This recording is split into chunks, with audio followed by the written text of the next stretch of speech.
ગેમનો વિરોધ કરો બરાબર, કઈ વાંધો નથી, ગેમનો વિરોધ કરવો ફરજિયાત છે, પણ તમે જે લોકો પર્સનલી લઈને બેસી ગયા છો, એટલા દિવસથી હું હાવ ચૂપ બેઠો હતો, પણ હવે મારે કેવું પડે છે કે ઘણા લોકો ગેમનો વિરોધ કરે છે અત્યારે.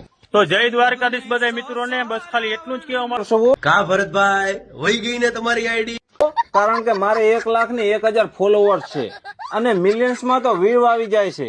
અને અમારી સાથે અત્યારે ઘણા બધા લોકો જોડાઈ પણ ગયા છે.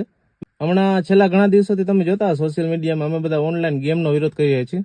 તમે હે ને બને ત્યાં છોકરાઓને સમજાવો કે આ બધું આમાં કઈ મળતું નથી વિરોધમાં, અને લોકોમાં પણ જાગૃતતા જોવા મળે. પણ હજી નાના છોકરા એટલે કે 10-15 વર્ષના છોકરાઓમાં હજી એને જાગૃતતા ઓછી જોવા મળે. તો બધું કમાવા માંડે, ગેમ રમીને પોતે જ પૈસા કમાય, આપણે સલાહ ન આપે. કેમ કે આપણે ગુજરાતી માણસ, તમને ખબર છે કે આપણે સમજદાર હો, તો બને ત્યાં વિડીયોને શેર કરો, બધાને જાગૃતતા લઈ આવો.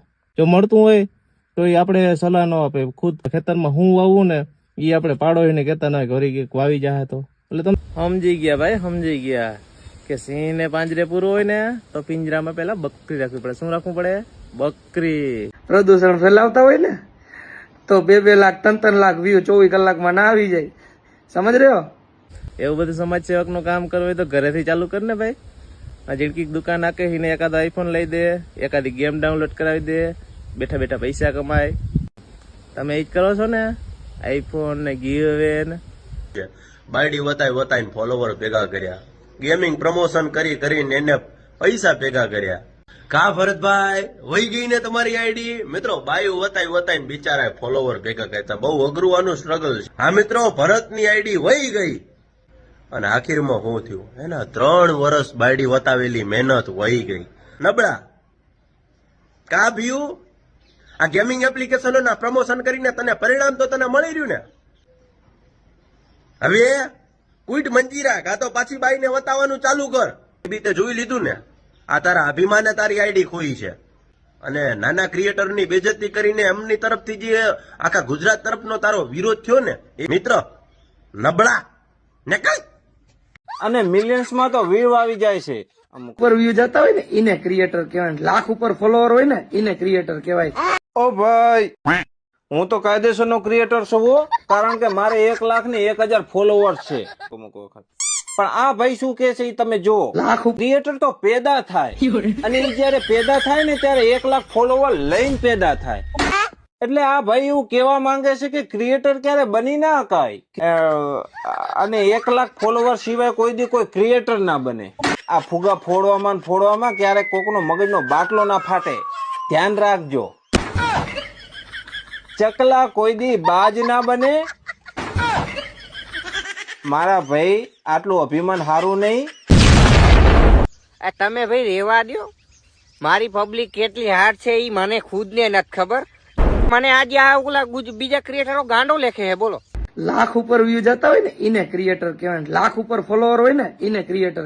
જો તમારે જોવું હોય તો ખાલી કોમેન્ટ સેક્શન ખોલીને જોજો, મારા નામનો જય જયકાર થતો હશે. 10-15 વ્યૂ આવે છે અને કાં ખોટા એકે જોડો હું.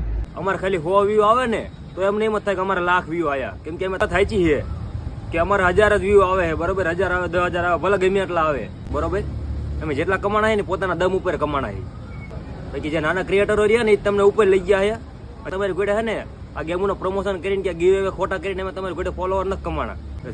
જે તમે અત્યારે નાના ક્રિએટરોનું બદનામ કરો છો ને એ બેન કહી દો તમારી ભડવાયું. એટલે બધું બેન કહી દીજો તમારી ભડવાયું. નકર નાના ક્રિએટરોનું મગજ જો ને જેટલા પાવરથી તમને ઉપર લઈ જઈએ કે ને એ કરતા ડબલ પાવરથી તમને નીચે પણ લાવી શકે. હો તો જ્યાં હતા ને ત્યાં પાછા લાવતા એમને આવડે. હો પાછું પબ્લિક એક જણાનું સાંભળે ને એટલે એના પાછળ આયલી જાય કે ઘણા લોકો ગેમનો વિરોધ કરે છે અત્યારે. ગેમનો વિરોધ કરો બરાબર, કઈ વાંધો નથી, ગેમનો વિરોધ કરવો ફરજિયાત છે, પણ તમે એટલા દિવસથી હું હાવ ચૂપ બેઠો હતો, પણ હવે મારે કેવું પડે છે એ વસ્તુ વ્યાજબી ન કહેવાય. હું જ્યાં સુધી માનું ને ત્યાં સુધી એ વસ્તુ વ્યાજબી ના કહેવાય. તમે ગેમનો વિરોધ કરો, કોઈ પર્સનલી માણસનો વિરોધ ના કરો. હું એમ જ્યાં લોકો પર્સનલી લઈને બેસી ગયા છો, અમુક ને ટાર્ગેટ કરીને બેઠા છો, એટલી બધી ગાયો કપાય છે, એનો વિરોધ કોણ કરશે? બેનો દીકરીઓના રેપ થઈ જાય છે ધોરાદીએ, એનો વિરોધ કોણ કરશે? ખુલ્લે કહું. અને હાલો ભાઈ, આ તો ખાલી ગેમની વાત થઈ છે, બાકી સમાજની અંદર ઘણી બધી એવી એક્ટિવિટી થાય છે, એનો વિરોધ કોણ કરશે? એમ દારૂ વેચાય છે, એનો વિરોધ કોણ કરશે? પબ્લિક છે ને ભાઈ. હું તમને હજી એક વસ્તુ કહું છું કે તમે વિરોધ કરો ગેમનો, કઈ વાંધો નહીં. ગેમ ખોટી વસ્તુ છે ને છે, હું એમાં ના જ નથી પાડતો, પણ હકીકત કોઈ જાણવા ઈચ્છતું જ નથી અત્યારે. આમ થાય છે તો હાલો ભાઈ આની વાહે લગા. હું ખાલી એક જ વસ્તુ કહું છું ભાઈ, ગેમનો વિરોધ કરો અને મારું એક એવું પ્રમોશન દેખાડો કે હું છેલ્લે ના બોલ્યો હું કે ભાઈ આ તમારા જોખમ ઉપર રમો. હું વારે ખરે કહું છું. અને પણ તમે કોઈ લોકોને પર્સનલી ટાર્ગેટ ના કરો. પર્સનલી ટાર્ગેટ કરો છો ને બહુ અઘરું પડે છે. પર્સનલી લેવાની વસ્તુ ક્યાં આવી ભાઈ? તમે ગેમનો વિરોધ કરો હોવાર, હાઇલાઇટ ચેક કરી લેજો. હું 2024 થી કહેતો આવું છું કે ગેમના ભરોસા ના કરવા, એની અંદર ક્યાંય પૈસા ના નાખવા. તો હું અહીંયા કહું, આજ સુધી હું ચૂપ હતો, પણ હવે હું અહીંયા કહેવાનો છું કે ભાઈ પણ કોઈ માણસને પર્સનલી ના લ્યો. અને મારી વાતથી જેટલા સહમત હોય ને ભાઈ મારી સ્ટોરી લગાડો. હવે તમે પર્સનલી વિરોધ ના કરો, ગેમનો વિરોધ કરો 100 વાર નહીં 1000 વાર કરો. આપણે જેટલા સપોર્ટ કરતા હોય ને લગાડો સ્ટોરી. લાખ ઉપર વ્યૂ જતા હોય ને એને ક્રિએટર કહેવાય. લાખ ઉપર ફોલોવર હોય ને એને ક્રિએટર કહેવાય. 10-15 હજાર વ્યૂ આવે છે અને કાં ખોટા આંખે ચડો હું. અને અત્યારે આ બે નાના ફોલોવર વાળાઓને કાંઈ સમજતા નથી. તમે નાના ફોલોવર વાળા 2-5 હજાર ફોલોવર વાળા આ બેને સપોર્ટ કરીને આગળ લઈ આવ્યા. પણ જો ઈ ધારે ને તો હારાની માર્કેટ પાડી હવે. કીધું કે 10 કે 5 કે ફોલોવર વાળાથી કાંઈ ના થાય, કે 10 કે વ્યૂ આવતા હોય એનાથી કાંઈ ના થાય. તો હવે ઇન્સ્ટાની પબ્લિક આ નાના ફોલોવર વાળા છે જે કાંઈ પણ ફોલોવર છે એ એના થકી છે. એને તમારી સ્ટોરીઓ મૂકીને તમને આગળ લઈ આવ્યા ને તો આ બે ભાઈઓને એવો વાવડો છે કે અમે જ કંઈક છે, અમે જ કંઈક અમે યુટ્યુબર મોટા છે, અમે જ બધું 2000 ને 5000 ને જે તમે આને સપોર્ટ કર્યો આ બેને, આમને હેને અનફોલો કરો અને બીજા 5 જણાને કયો કે આને અનફોલો કરે ને ઘાય રિપોર્ટ મારો. તમે ઉઠીને આને જ આવું કયો હો તો આ 2 થી 5000 ફોલોવર વાળાઓને હું નમ્ર વિનંતી કરું છું કે આવા જોઈ લીધું ને, હજી તો ખાલી આ ઝલક છે, પિક્ચર હજી બાકી છે ભાઈ. તું કે 5 થી 10,000 ફોલોવર વાળા તમે બધા ભેગા થઈને મારું કઈ ઉખેડી ના શકો. અને અમે કોઈ છોકરાઓને આવા ગેમના રવાડે નથી ચડાવતા ભાઈ તારી જેમ. અને પછી અમે એવી સ્ટોરીઓ નથી મૂકતા કે આ ગેમ ખોટી છે ને આમાં પૈસા ના નાખતા. અને અમે પર્સનલ લીધું નથી, તે પર્સનલ લેવા હાટું અમને મજબૂર કર્યા છે. તું આવા રોવાના નવા હવે નાટક કરવા ચાલુ કરીશ. હવે તો તું આવું કહેવાનો જ છો, કેમ કે ખબર પડી ગઈ તને કે આ બધા ભેગા થઈ ગયા, હવે આપણું આગળ હાલશે નહીં.